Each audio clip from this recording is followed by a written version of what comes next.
안녕하세요. 김태훈의 현미한 투자자 방송 시작하겠습니다. 오늘은 인그루드랩에 대해서 좀 말씀을 드리겠는데요. 이 업체는 지난 금요일 날 장 종료 후에 실적을 발표했습니다.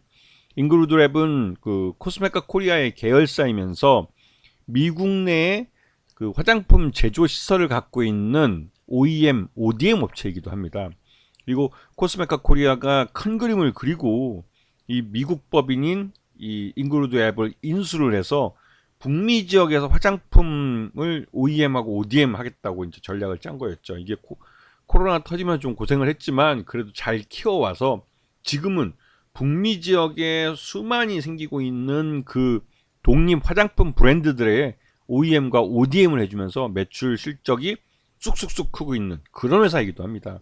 그런데 이 업체가 지난 금요일 날 오후 3시 30분 장 종료 이후에 실적을 발표를 했고 월요일 날 장이 열리자마자 하한가로 직행했습니다.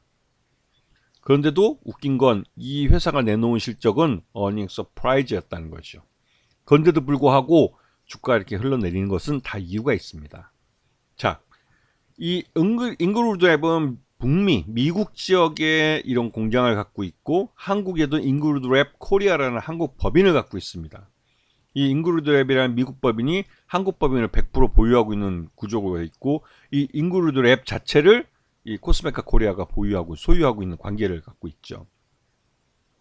이게 이제 장 종료 후에 내놓은 실적인데 이 매출 외형도 그렇고 영업이익도 그렇고 당기 순이익도 그렇고 뭐 나쁠 거 하나 없이 굉장히 좀 그 흑자전환하고 너무나 좋은 실적을 내놨습니다. 말 그대로 어닝 서프라이즈의 교과서적으로 내놓은 것이죠. 그래서 누적 순이익이 지금 207억이 나왔으니까 엄청난 겁니다. 적자였던 회사가 단번에 이렇게 흑자로 돌아서는 건 대단한 거죠. 그리고 이 회사의 이제 그 실적 그 추이를 보게 되면 그러니까 코로나 때도 실적이 꾸준히 증가하면서 나름대로 실적을 만들어 갔었고 그리고 이 2023년에 말 그대로 매출 외형도 그렇고 영업이익도 그렇고 순이익도 그렇고 폭발적으로 늘어나는 걸 볼 수가 있습니다. 이 코스메카 코리아라는 대주주가 미국 법인인 인그루드랩을 인수하면서 이 코스메카 코리아의 가족회사로 들어간 건데 이 코스메카 코리아는 ODM 그 OEM을 하는 회사로 이게 우리나라 법인이 가장 크고 이제 중국에도 법인들을 갖고 있었지만 중국에 있는 법인들은 실제로 전체 매출액에서 한 10% 정도 내외 정도를 차지하는 매출을 가지고 있고 대부분은 사실 우리나라와 동남아 또 그리고 미국과 유럽 쪽에 OEM을 통해서 화장품을 그 만들어서 납품하는 회사죠.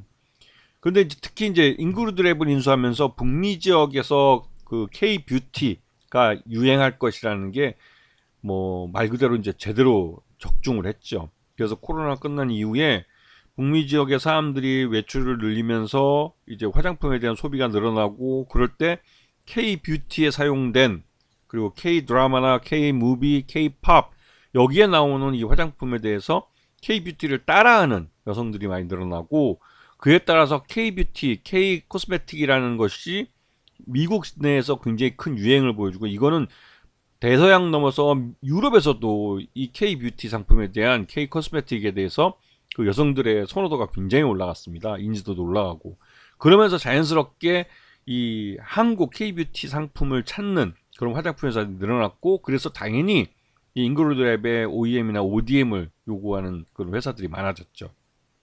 그래서 북미 지역의 이 독립 브랜드, 화장품 독립 브랜드가 늘어나면 늘어날수록 인그루드랩의 실적은 좋아지는 구조를 갖고 왔고 지금 현재 인그루드랩의 공장은 거의 뭐 100% 돌아간다고 해도 과언이 아닐 정도로 풀로 돌아가고 있습니다. 즉 이 말은 작년 실적이 인그루드랩의 거의 피크치라고 할 수 있죠. 지금 이 말은 이 인그루드랩은 신규로 시설 투자를 해야 되는 상황에 지금 봉착해 있습니다. 자, 그래서 인그루드랩의 지난 2023년 실적을 보면 그 지금 약 한 16,000원 정도로 평가가 되고 있는데요. 이 16,000원 정도로 평가된다는 건 지난해부터 시작해서 지금 4,110원에서부터 2022년 11월 22일 날 기록한 지금 4,111원부터 주가가 계속 상승하다가 그 지금 2023년 들어와서 거의 뭐 폭발적으로 지금 우상향하면서 올라오고 있죠. 이건 이제 실적이 확실히 이제 개선되고 있다는 게 숫자로 분기마다 확인이 되면서, 그러다가 이제 그 투자자들이 장기적으로 계속 매수가 들어오고 그러면서 유통 물량이 계속 잠겨 들어가고 하면서 계속 우상향 그래프가 그려진 겁니다. 그래서 결국은 그 실적에 따른 적정 주가까지 주가가 올라온 교과서적인 모습을 보여준 거죠.